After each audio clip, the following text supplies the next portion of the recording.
Hello and welcome to Just One More Watch. Welcome today to, if not quite an exclusive, then certainly a review that is dropped at the same minute as the embargo on this watch is lifted, which is quite nice. It's the brand new integrated bracelet offering by Christopher Ward. It's called the 12 because of its 12-sided fixed bezel, and it's gorgeous. Every brand has been keen to add an integrated bracelet offering to their catalogue over the last few years. Christopher Ward are a bit late to that particular party, but I think it has been worth the wait. There are two versions of this watch available, one in stainless steel and one in titanium. And it's really interesting to see how they have chosen to structure the range, the movement choices and the prices around those two materials, as you'll see.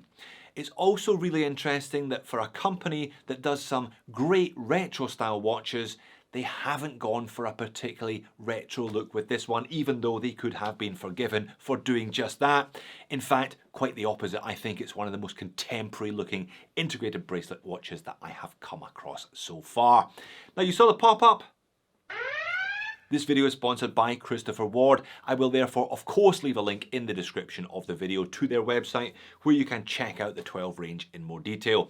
It's going to be a slightly longer video today than usual because I know plenty of people will be keen to see as much of this watch as they possibly can, and there are two different versions to get through. Leave me a comment, let me know which of the two you prefer. I don't think it's going to be much of a surprise which one I prefer.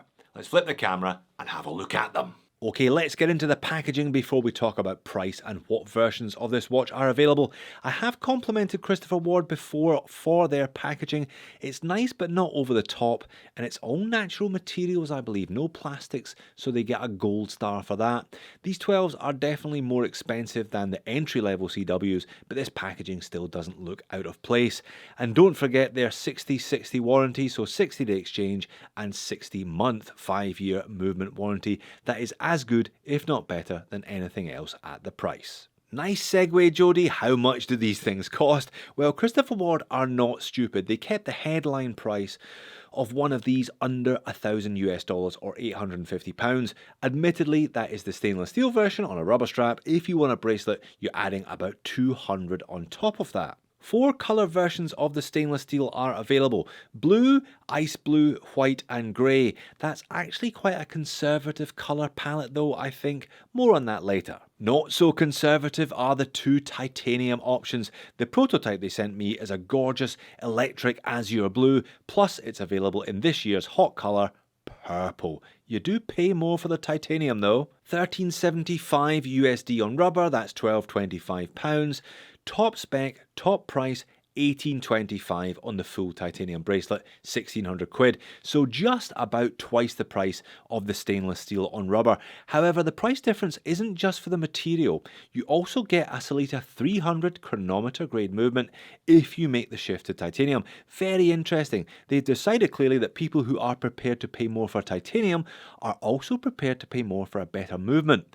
More on that later as well. But for now, let's do dimensions and specifications, starting with the stainless steel, because there are a couple of differences between the two watches today as discussed. Now, both watches are 40mm in diameter. The stainless steel is exactly 10mm thick and has a lug-to-lug of 44.5mm.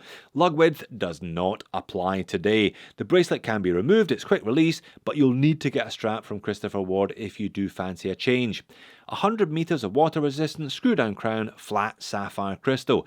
Sized up for my 7-inch wrist with plenty of spare links available, including multiple half links. They have given you so many half links here today, there is no excuse for not getting the right fit. It weighs in at 135 grams. As you saw, the stainless version features a Sellita SW200-1. That movement has a 40-hour power reserve and plus or minus 20 seconds per day accuracy as supplied. Titanium. We're still at 40mm, but we're thinner, only 9mm. It really is rare to find an auto coming in at less than 10mm, especially a sports watch like this with decent water resistance.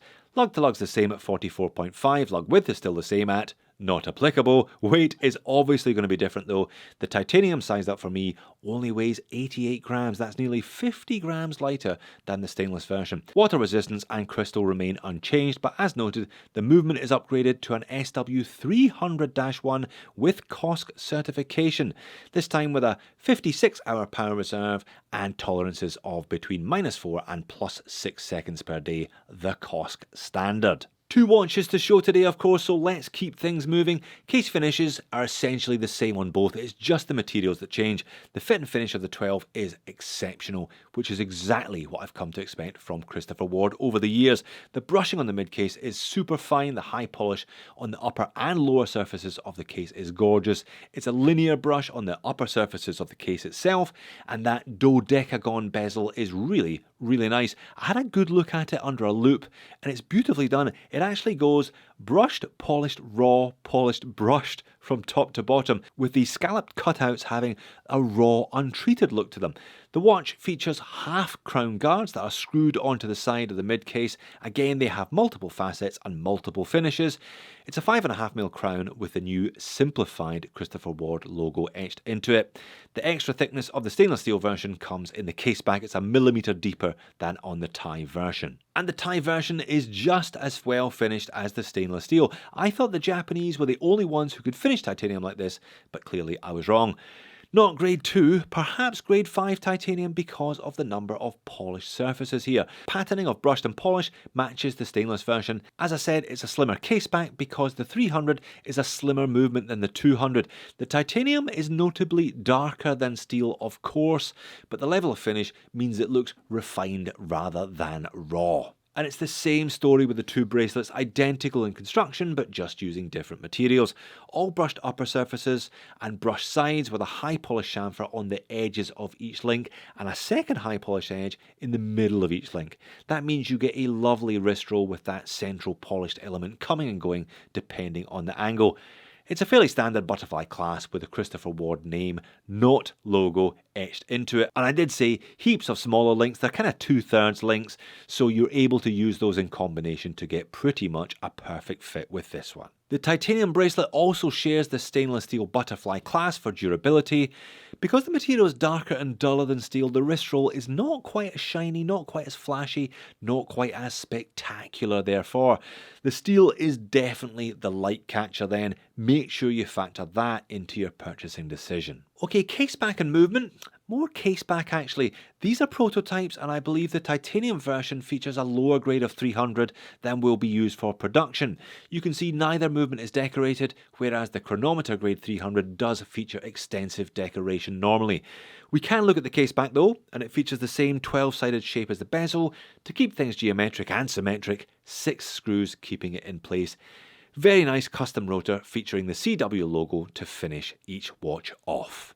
Talking of which, let's jump into some close-ups of these 2 dials. There is a lot going on here, so you're going to have to be on board with that.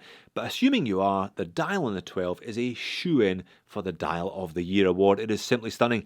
It's a fairly intense pattern, but it's really dynamic. Again, it's the Swiss cross that forms part of the CW logo that we just saw on the custom rotor, or at least that's what I assume it is, repeated ad infinitum. And on the titanium chronometer, there's a strong fade to black from the pinion to the edges of the dial that adds yet another element. Now, I don't normally film in the Sydney sunshine. It tends to melt watches, cameras, and frankly, skin. But today I felt I had to. These 2 really come alive when you put some bright sunshine onto those dials, particularly the azure blue. You know I'm not a big fan of blue dials, but this one is pretty spectacular. I can imagine the purple will be equally spectacular. The stainless steel in ice blue also looks great in the sunshine, even though it's a more muted colour. The hands and indices really pop. It's not just the dial, but also the case finish and the bracelet. As you can see here with a bit of a wrist roll in the sun, the steel one definitely the one to go for if you are keen on some light play. Let's take it back a stage though. Applied indices, tapered triangles pointing to the pinion, lume filled with brushed upper surfaces. There's a clipped one down at 6 to make way for the date complication with properly colour matched date wheel on each of these, colour matched to the dial perfectly, and a double index at the 12 o'clock. They describe these as dagger hands. They are quite aggressive, like large-scale versions of the indices, and share that same brushed finish. I really can't fault the standard of finishing that you can see here. These prototypes look fantastic, and I have no reason to doubt therefore that production units will be any different. Like I said, it's an integrated bracelet watch that looks much more contemporary than many of the other offerings that we've seen from Tissot, from Tudor for example. And the lume is excellent, just what you'd be hoping for from a contemporary sports watch of this style. BGW9, Swiss Superluminova, and plenty of it on the hands and the indices. Not on the second hand though, it's not a diver, so that is fine. Definitely all-night lume capabilities. And it wears well, as you can imagine. You saw how smooth that bracelet was, how smooth the case was. It doesn't pull any hairs at all, so you can wear it tight, you can wear it loose as you please. Even the steel one at less than a centimetre will truly slip under a cuff if you wear such a thing. Now I'll put in some high and low wrist rolls of both the different watches here, followed by pocket shots. You can see what I mean about the stainless steel one looking livelier than the titanium version because of the brighter material. Perhaps they chose to put the vivid dials in the titanium watches because the metal itself is less vibrant. Perhaps I'm overthinking that a bit though, who knows. When it comes to the pocket shots, most of you will already have decided which you prefer. Steel at 135 grams or titanium at 88 grams. It's the same watch, but they do both wear quite differently as a consequence of the gulf between them in terms of weight. I'm very much into titanium at the moment. That's the one for me, although I do appreciate that you most certainly pay for it in this case. Christopher Ward watches are not quite as cheap as they used to be, unfortunately. But then again, nothing's as cheap as it used to be. Alright, moans and niggles. I think it's a beautiful watch and I think it will sell very well, but nothing escapes the moans and niggles section. I'll be honest, I could probably have done without the crown guards. There's a bit of a clue in the name, they do serve a purpose, especially on an all-rounder like this, but I'd have been happier without them and taken my chances on not damaging the crown or crown stem. Titanium, definitely my pick of the pair. I really appreciate the lack of weight, but there's no mention in the press pack at least as to whether or not it's coated. I've already picked up a couple of scratches on the clasp section of this prototype. I'd recommend checking that out for yourself if you are prone to scratching your watches. Always worth remembering if you're keen on tie that it does scratch more readily than stainless steel unless it has had some form of additional hardness coating. And let's circle back to colour, specs and prices. Clearly CW have decided the titanium model is the premium model and gets the premium movement on the premium dial. Perhaps there will be a few people who would have preferred stainless steel with the premium movement and premium dial, but they can't have it. And if we look again at the stainless steel colour versions, they're all quite tame really, aren't they? There's nothing too out there, nothing too bright. Look, I kind of get it. If you want an all-rounder, then a more conservative colour palette is probably sensible, particularly as there is a lot going on today with the dial. Perhaps Christopher Ward are leaving themselves open to adding more either limited or unlimited colour variants in the future, but some bright colour choices have certainly worked so far for Tissot with their PRX. And while we're talking about the PRX, it would be rude of me not to show the two watches side by side. Clearly Christopher Ward though are aiming a little higher than Tissot, both in terms of the fit and finish of the watch and with a much more complex yet much more refined look overall. It's got a much more elegant bracelet for example, but also in terms of pricing. The stainless 12 on a bracelet is around twice the price of the automatic Tissot. I'm sure that price disparity isn't lost on Christopher Ward. I'm sure they're keen to encourage people to spend a bit more money on a 12. I'm also sure that they're keen to take a few sales from more expensive integrated bracelet watches like the Tudor Royal and the Maurice Lacroix Icon. It's also worth remembering that CW has a large global fan base now as a brand.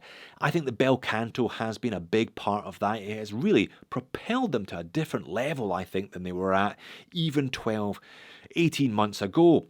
People will be buying this 12 not because it's a more expensive version of this or a cheaper version of that, but because it's a Christopher Ward. So there you have it. Very impressive as usual by Christopher Ward. They definitely make some of the best watches at their price point, even if that price point has crept up over the last 5 years or so. This 12 occupies an interesting middle ground between the PRX and the Tudor Royal. I'm sure it will take customers off of both. If you like Christopher Ward but not this Christopher Ward, why not check out this Christopher Ward or this Christopher Ward. Thanks for watching all the way to the end. I hope to see you again in a future video.